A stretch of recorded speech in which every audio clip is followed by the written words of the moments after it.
Hello everyone, welcome to পথ প্রদর্শক। আজকে কিন্তু আমরা করতে চলেছি বাংলার সাজেশন। ঠিক আছে, ক্লাস 10 এর তোমাদের বাংলার সাজেশন। এই বাংলা যে সাজেশনটা আমি দিচ্ছি, ঠিক আছে, এটা পড়লে কিন্তু আমাদের 100% কমন আসতে চলেছে। ঠিক আছে, ঠিক আছে, এই কোশ্চেন গুলো আমরা করতে চলেছি। তো সাজেশন বলার আগে আমি বলে দিই কেন 100% কমন আসবে, সেটা একটু আমরা তোমাদের বলে দিই। কেন এগুলো কমন পড়তে চলেছে, কারণ এই যে কোশ্চেন গুলো যে নেওয়া হয়েছে না, এই কোশ্চেন গুলো নেওয়া হয়েছে রায় মার্টিন প্রশ্ন বিচিত্রা থেকে।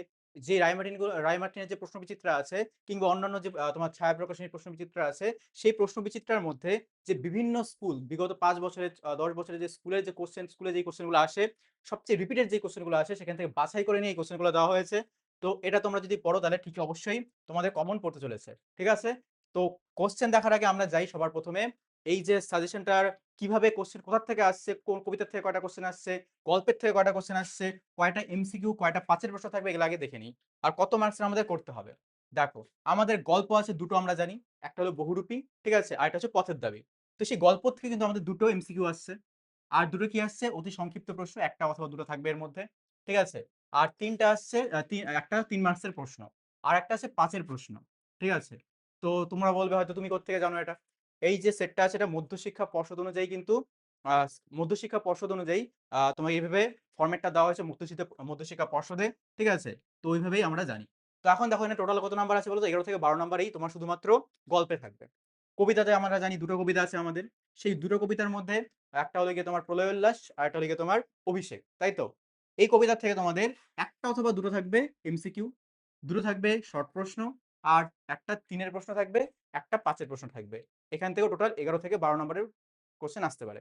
ঠিক আছে, প্রবন্ধ রচনা যে আছে তোমাদের, এবার কোনো প্রবন্ধ নেই। ঠিক আছে, তার জন্য প্রবন্ধ থেকে কোনো কোশ্চেন নেই সেকেন্ড সেমিটিভে। নাটক আমাদের একটা আছে, সেটা হলো সিরাজউদ্দৌলা। সিরাজউদ্দৌলা থেকে আমাদের 1 মার্কস আর এমসিকিউ। ঠিক আছে, 2-এর 3-এর কোনো প্রশ্ন হয় না, 5-এর প্রশ্ন হয় না, শুধু একটা প্রশ্ন হয়, এটা হলো 4-এর প্রশ্ন। ঠিক আছে, টোটাল 4 নাম্বার, এখানে একটা 4-এর প্রশ্ন আসবে, 4 নাম্বার। এরকমটাই কিন্তু মাধ্যমিকে হতে চলেছে। ঠিক আছে, যাই হোক। তারপরে দেখো, পূর্ণাঙ্গ সহায়ক গ্রন্থ যে আমাদের কোনি যে বইটা আছে, ঠিক আছে, তো সেই কোনি বই থেকে 5-এর একটা বড় প্রশ্ন আসতে চলেছে। ঠিক আছে, ব্যাকরণ থেকে তোমাদের একটা অথবা দুটো এমসিকিউ, আর তোমার অতি সংক্ষিপ্ত প্রশ্ন একটা অথবা দুটা। ঠিক আছে, এই হলো তোমার টোটাল 3 মার্কস এখান থেকে আসবে। ঠিক আছে, ব্যাকরণ থেকে। আর তোমার যে নির্মিতি আছে, ঠিক আছে, সেটা একটা প্রতিবেদন আসবে। ঠিক আছে, তো সেই প্রতিবেদনে 5 নাম্বার আছে। তো এই হলে গিয়ে তোমাদের কোশ্চেন ভাগ বিভাজন। এখন দেখো, কোশ্চেনের জন্য আমাদের কত মার্কসের লিখতে হবে। 10 মার্কসের জন্য আমাদের লিখতে হবে 400 শব্দে, যেটা আমাদের এবার নেই। ঠিক আছে, আমরা পরবর্তীতে দেখবো। 5 মার্কসের জন্য আমাদের 150 শব্দে কিন্তু লিখতে হচ্ছে। আর 4 মার্কসের জন্য আমাদের 125 শব্দে লিখতে হচ্ছে। ঠিক আছে, তোমরা এখানে 150 মার্কস আছে, 120 থেকে 170 এরকম ওয়ার্ডে লিখতে পারো। ঠিক আছে, তারপর 3 মার্কসের জন্য আমাদের লিখতে হবে 60টি শব্দে। আর 1 নম্বরের জন্য 20টা শব্দে লিখলেই যথেষ্ট। ঠিক আছে, তো এই হলো আমাদের কোশ্চেন বিভাজন। ঠিক আছে, এখন আমরা দেখে নিই কি কি প্রশ্ন আমরা পড়বো, যাতে আমাদের একটাও কোশ্চেন মিস না হয় এবং আমরা ভালো করে পরীক্ষাটা দিতে পারি। ঠিক আছে, তো সবার প্রথমে দেখো, সবার প্রথমে আমরা শুরু করছি গল্প থেকে। সুবোধ ঘোষের বহুরূপী গল্প। এখান থেকে আমাদের কি কি আসছে দেখো, প্রথম যে প্রশ্ন সবচেয়ে ইম্পর্টেন্ট হয়, সেটা হলো কি হরিদাস জীবনের নাটকীয় বৈচিত্র্যের পরিচয় দাও। ঠিক আছে, অথবা এটাকে ঘুরিয়ে প্রশ্ন দিতে পারে যে খাঁটি মানুষ তো নয়, এই বহুরূপী জীবনে বেশ কি আশা করা যেতে পারে, এটা ঘুরিয়ে প্রশ্ন দিতে পারে। ঠিক আছে, তোমরা এটা শিখে নিবে। আর তারপরে হলে গিয়ে অথবা আরেকটা প্রশ্ন আসতে পারে, শহরের জীবনের মাঝে যে চমৎকার ঘটনা সৃষ্টি করেন বহুরূপী হরিদা, হরিদাস সৃষ্টি ঘটনাগুলি লেখো। ঠিক আছে, টোটাল বাইজির সাজ, পাগল সাজ, এই সাজগুলো দিতে হবে। ঠিক আছে, আর হরিদার চরিত্র আলোচনা করো, এটাও আমাদের দিতে পারে। হরিদা বিরাগী সেজে জগদীশ বাবুর বাড়িতে যাওয়ার পর সেখানে কি কি ঘটেছিল। এই যে 4টা প্রশ্ন এখানে দেখেছো, এই 4টার মধ্যে সবচেয়ে ইম্পর্টেন্ট কিন্তু এই প্রশ্নটা হয়ে যায়। ঠিক আছে, খুবই ইম্পর্টেন্ট প্রশ্ন। চলো পরের প্রশ্ন আমরা যাই। দেখো, এখন আমাদের নেক্সট যে প্রশ্ন আছে সেটা 3 মার্কসের, ওটা ছিল 5 মার্কসের, 4টা দিয়েছিলাম, 4টার মধ্যে ভালো করে শিখবে, একটা কমন পড়বে। এখন এই 3 মার্কসের যে প্রশ্নগুলো আছে, সেই 3 মার্কসের প্রশ্নগুলো দেখো। হরিদা যেদিন জগদীশ বাবুর বাড়িতে যান, সেই সন্ধ্যার বর্ণনা দাও। ঠিক আছে, দেখে যাবে। এখানে দেখো, এই কোশ্চেনগুলো তোমরা একটু স্ক্রিনশট মেরে নেবে। আর সবচেয়ে ইম্পর্টেন্ট যেটা আছে সেটা আমি একটু দেখি। ঠিক আছে, আমি একটু দাগিয়ে দিচ্ছি। অদৃষ্ট কখন হরিদাকে ভুলেও ক্ষমা করবেন না, এটা খুবই ইম্পর্টেন্ট।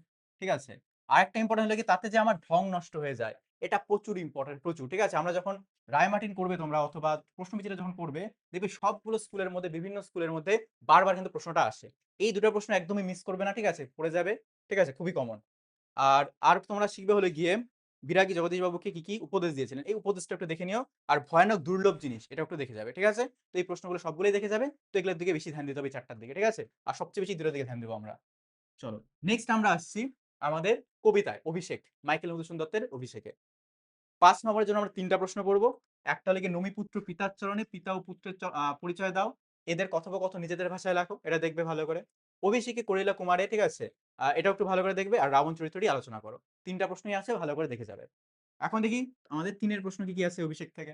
দেখো ৩ এর জন্য আমাদের শিখতে হবে বিধি, বাম, মম, প্রতীক, এগুলো একটু দেখে যাবে, ঠিক আছে? এখানে আমি এক্সট্রা করে ইম্পোর্টেন্ট দিচ্ছি না, কারণ অনেক বড় কবিতা তোমরা জানো। তো এখানে শুধুমাত্র ইম্পোর্টেন্ট গুলোই রাখা হয়েছে, ঠিক আছে? তো এখান থেকে আরো এক্সট্রা করে ইম্পোর্টেন্ট দিলে পরে আরো শর্টেজ হয়ে যাবে। তো এই সবগুলো কিন্তু তোমাদের পড়ে যেতে হবে, ঠিক আছে? চলো পরের প্রশ্ন দেখি আমরা। নেক্সট প্রশ্ন আমাদের আছে হলো গিয়ে সিরাজউদ্দৌলা থেকে। এখানে ৪ মার্কসের একটা প্রশ্ন আসে। তো ইম্পোর্টেন্ট যে প্রশ্নগুলো আছে সেটা দেখে নাও, ঠিক আছে? এই যে ৪ টা প্রশ্ন, এখানে আরো ৪ টা পরে দিচ্ছি আমি, ঠিক আছে? আচ্ছা, এই যে প্রশ্নটা আছে দেখছো, সবই ইম্পোর্টেন্ট, কিন্তু এটা বেশি ইম্পোর্টেন্ট, ঠিক আছে? ওকে, ঠিক আছে? আচ্ছা, তো পরেরটা দেখি। এটাও ইম্পোর্টেন্ট আছে, হ্যাঁ, এই যে এটাও। সবই ইম্পোর্টেন্ট, আগেই বললাম। এই যেগুলো দেওয়া হয়েছে, খুব কম প্রশ্ন দেওয়া হয়েছে সিরিজগুলো থেকে, সবগুলো ইম্পোর্টেন্ট। দেখো এখানে ৪ টা প্রশ্ন আছে, ৫ টা প্রশ্ন আছে, সরি। ঠিক আছে? এখানে ৫ টা, ওখানে ৪ টা। ঠিক আছে? এই টোটাল ৯ টা প্রশ্ন এখানে আছে। ভালো করে দেখে যাবে, এগুলো খুবই ইম্পোর্টেন্ট প্রশ্ন। সিরাজউদ্দৌলা দেখে নিলাম আমরা। এখন দেখো তোমাদের লাগে পথের দাবি যে গল্পটা আছে শরৎচন্দ্র চট্টোপাধ্যায়ের, সেটা থেকে আমরা কি পড়বো? ঠিক আছে? পলিটিক্যাল সাসপেক্ট, এই যে ৫ এর প্রশ্ন তোমাদের এখানে মাত্র ৪ টা দেওয়া আছে, ৫ টা দেওয়া আছে, ঠিক আছে? এই ৫ টা ভালো করে দেখে যাবে, ঠিক আছে? গিরিশ মহাপাত্রের চরিত্র, ঠিক আছে? তো এটা একটু ভালো করে দেখে যাবে। এখান থেকে কমন পড়তে পারে। নেক্সট দেখো। পরের প্রশ্ন হলো গিয়ে তোমার পথের দাবির থেকে ৩ নাম্বারের প্রশ্ন। এখানে ৫ টা ৬ টা আছে, ঠিক আছে? তো এখান থেকে তোমরা এই ৫ টাই ভালো করে দেখে যাবে, ঠিক আছে? সবই ইম্পোর্টেন্ট কোয়েশ্চেন দেওয়া আছে। কারণ এই কোয়েশ্চেন গুলো বারবার রায়মার্টিনে কিন্তু এসেছে। ঠিক আছে? এখানে কিছু প্রশ্ন আছে তোমার ৬ টা। ঠিক আছে? যেটা হলো প্রলয় উল্লাস থেকে। বোঝা গেল? প্রলয় উল্লাস কবিতা থেকে আমাদের ৬ টা প্রশ্ন আছে। ঠিক আছে? এই প্রলয় উল্লাস কবিতা থেকে খুবই বেছে, বেছে দেওয়া আছে। সবগুলো ইম্পোর্টেন্ট, ভালো করে দেখে যাবে। এই ৬ টা, আর এখানে আছে তোমার ৬ টা। ঠিক আছে? আচ্ছা, শেষ। ৬ টাই আমাদের এখানে প্রলয় উল্লাস থেকে দেওয়া হয়েছে। তাহলে এই হলো তোমাদের সাজেশন। খুব কম প্রশ্ন দেওয়া হয়েছে, ঠিক আছে? এগুলো তোমরা পড়ে যাবে। অবশ্যই পরীক্ষায় কমন আসবে। আর তোমাদের প্রত্যেকটা কোশ্চেনের জন্য একটা করে অথবা থাকবে। তো মনে করো একটা চ্যাপ্টার থেকে তোমাদের মিস হয়ে গেল, আরেকটা চ্যাপ্টার থেকে কিন্তু অবশ্যই মিলে যাবে, ঠিক আছে? আর তারপরেও তোমাদের যে কোশ্চেনটা বানায়, তারা তোমাদের স্কুল টিচাররা বানায়। তো যদি তোমাদের স্কুলে যদি কোনো টিচার যদি তোমাদের কোনো সাজেশন দিয়ে থাকে, ওটা আগে ভালো করে পড়বে, ঠিক আছে? এবং সেটা ভালো করে প্র্যাকটিস করবে, কারণ আ সেখান থেকে বেশিরভাগ কোশ্চেন আসবে। আর তোমরা আমাকে কমেন্টে বলবে যে সেই টিচারের যে কমন আছে, আমার যে কমন আছে, এটা মিলছে কিনা। আশা করি মিলে যাবে। ঠিক আছে? তাহলে আজকে এখানেই রাখছি। তো